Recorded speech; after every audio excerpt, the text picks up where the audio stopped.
6월 10일 이슈프리즘을 시작하겠습니다.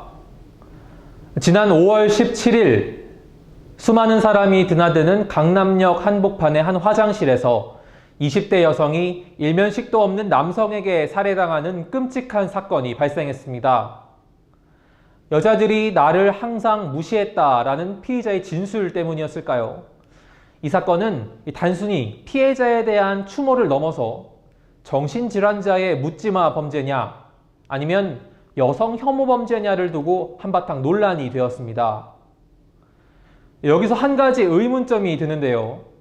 만약 이번 강남역 살인사건이 묻지마 범죄가 아닌 여성 혐오 범죄로 판명난다면 피의자는 더 가혹한 처벌을 받게 되는 것일까요? 아쉽게도 그렇지 않습니다. 대한민국에는 특정인에 대한 차별을 금지하는 이른바 차별금지법이 없기 때문인데요. 이 차별금지법, 헌법이 보장하고 있는 평등의 이념에 따라 인종이나 출신 지역은 물론 이번에 문제가 됐던 성별에 따른 차별도 엄격히 금지하는 법입니다. 다시 말하면 똑같은 살인이나 폭행이라도 그 동기가 혐오였다면 더 큰 처벌을 받는다는 겁니다. 이러한 이유 때문이겠죠. 실제로 미국에서는 범죄가 일어날 경우 범죄의 동기를 집중적으로 추궁합니다. 미국 연방대법원의 판례를 보시면요. 증오범죄 피해자는 더 큰 정서적, 심리적 고통을 받는다라고 인정했습니다. 미국 플로리다주의 경우도 혐오범죄의 가중 최고형량을 무려 3배까지 규정하고 있습니다. 독일의 경우도 비슷한데요. 이 형법의 내용을 보면 역시 증오를 선동만 하더라도 처벌할 수 있도록 규정하고 있습니다. 모두 차별을 금지하는 내용입니다.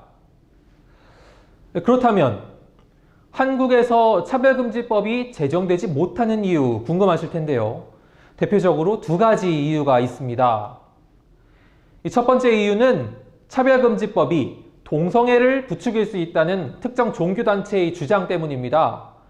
차별금지법이 통과되면 더 이상 동성애자를 비난할 수 없기 때문에 동성애자가 늘어나고 이것이 사회적으로 문제가 된다는 겁니다.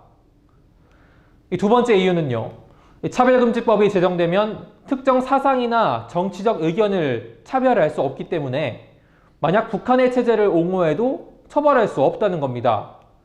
그러나 북한 체제 옹호는 차별금지법과는 별개로 국가보안법으로 처벌이 가능하죠. 타당한 비판이 아니라는 지적이 나오는 이유입니다.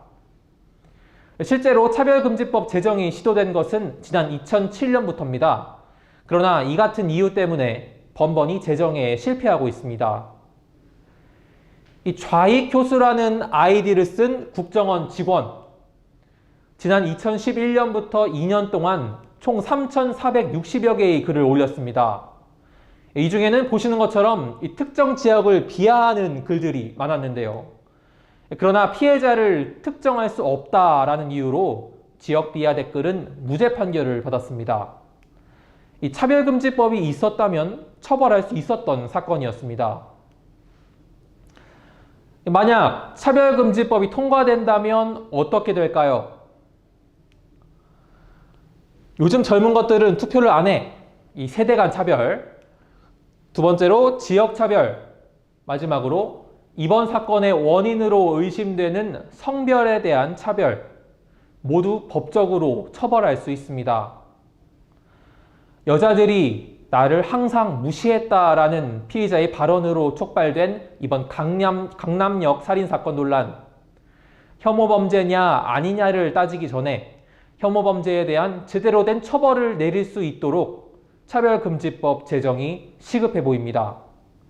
대한민국 여성을 위해 또 남성을 위해 말입니다. 이슈프리즘 유준혁이었습니다.